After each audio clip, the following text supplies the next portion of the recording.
النهارده هنقول 5 حاجات لازم تخلي بالك منهم جدا وانت بتشتري عربية في كندا.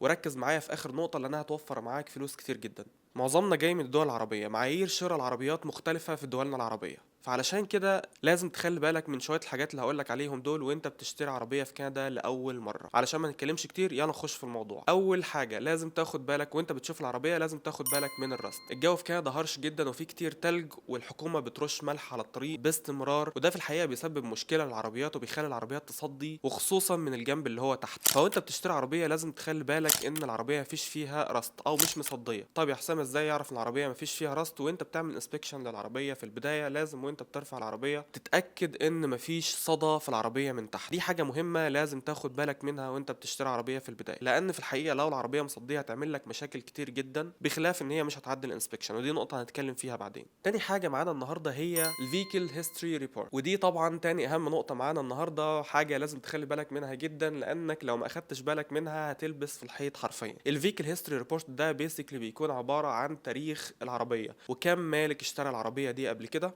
والعربية دي عاملة حوادث قبل كده ولا لأ، والحوادث اللي عملتها فين، واتكلفت كام. وباختصار بيجيب لك تاريخ العربية الأبيض والأسود. وقصة طريفة كده حصلت معايا أنا شخصيا. أنا فاكر مرة رحت أشتري عربية، العربية من بره حلوة جدا، حتى فتحنا الكبوت من ورا ومن قدام ومن تحت، العربية من فوق الممتازة، كانت نظيفة جدا. وخلاص رحت البنك واتفقنا ومضينا الورق ورحنا علشان إيه أخد الفلوس وعلشان أديله الفلوس وعشان تتم البيعة. صاحب العربية كان مستعجل جدا على البيعة وقاعد بيقول لي أنت هتشتري العربية ولا لأ، لأنك لو مش هتشتريها في حد تاني بيكلمني دلوقتي وجاي يشوفها. فكان بيستعجلني جدا جدا جدا، وفي الحقيقه كنت ناسي جدا موضوع الكارفاكس. مش عارف سبحان الله ربنا الهمني، كلمت واحد صاحبي اديته رقم الفين بتاعت العربيه علشان يشوف الكارفاكس بتاعت العربيه. وكانت الصدمه، العربيه عملت 3 حوادث قبل كده، لا وكمان العربيه كانت سالفج قبل كده. فارجوكم يا جماعه خلي بالكم من النقطه دي جدا جدا جدا، لازم تعمل الكارفاكس، يعني 50 60 دولار ممكن يوفر عليك خساره الافات الدولارات. تالت حاجه معانا هنا النهارده هي الانسبكشن. انت في الحقيقه ممكن لما تشوف العربيه وتعجبك وتعمل تيست درايف ممكن ما تلاحظش ان فيها اي مشاكل. في الحقيقه اللي بيحصل كالتالي،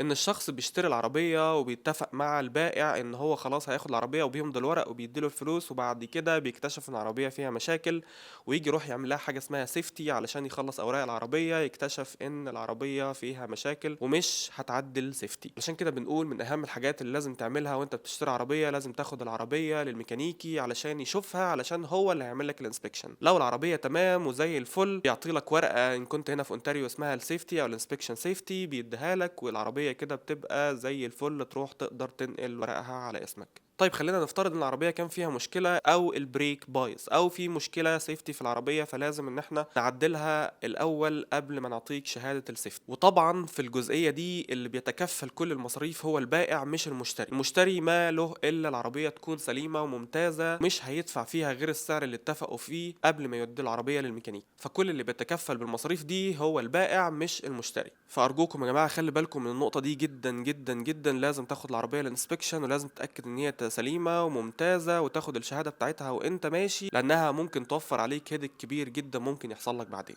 طيب الحاجه الثالثه المهمه جدا جدا جدا، وحصلت مشكله مع ناس كتير جدا، وانت بتشتري عربيه لازم تتاكد من ان المالك هو نفس الاسم اللي موجود على الريجستريشن اللي هي الورق بتاعت العربيه. فالشهاده بتاعت العربيه او الريجستريشن بيكون عليها الامضه بتاعت البائع، فانت بتشوف الامضه بتاعت اللي على الريجستريشن او الشهاده وتطبقها بالاي دي او الدرايف لايسن بتاع الشخص اللي بيبيع لك العربيه، علشان لا قدر الله لو رحت انت خدت الورقه ورحت سيرفيس اونتاريو او ايا كان المقاطعه اللي انت فيها تنقل العربيه، اكتشفت ان الامضه دي مش امضه صاحب العربيه اصلا، ممكن تيجي تكلم البايع ما يردش عليك وتكتشف ان دي كانت نصابيه كبيره او العربيه مسروقه. فلازم تخلي بالك قوي من النقطه دي.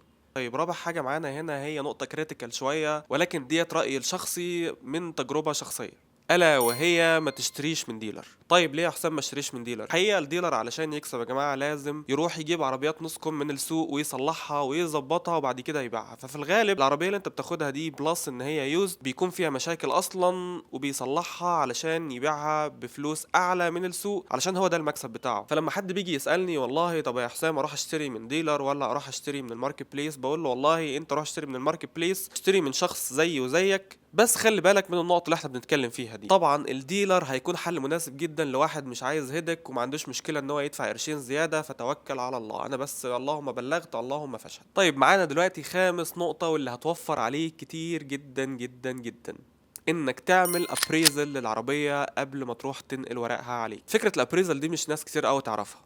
خلينا اشرح لك ببساطه. قبل الابريزل انت لما بتشتري عربيه وليكن ب 10000 دولار، انت بتدفع عليها 15%. خلينا نفترض ان انت عايش في مقاطعه اونتاريو، بتدفع عليها 15% تاكس. طيب يا حسام، ايه هو الابريزل ده؟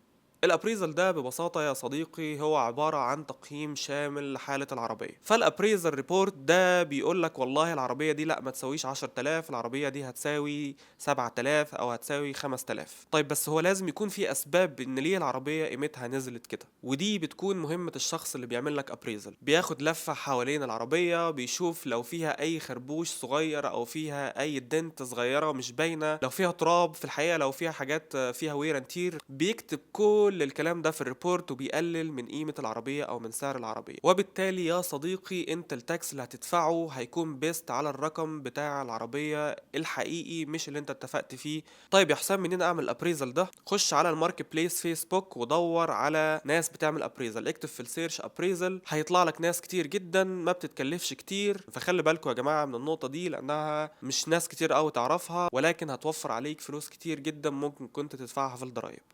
وبكده نكون اتكلمنا النهارده عن اهم 5 حاجات تخلي بالك منهم وانت بتشتري عربيه جديده في كندا. كل التفاصيل هتلاقيها موجوده في الديسكريبشن تحت، ولو عندك اي استفسار قول لنا في الكومنتس تحت وان شاء الله هرد عليك. وما تنساش تعمل لايك للفيديو ده وتشير الفيديو ده مع اصحابك او الناس اللي لسه جايه كندا جديده علشان تستفاد. وتابعنا في سلسله الفيديوهات التانية ان شاء الله اللي هنتكلم فيها عن الاستقرار في كندا. كان معاكم حسام عادل، سلام عليكم.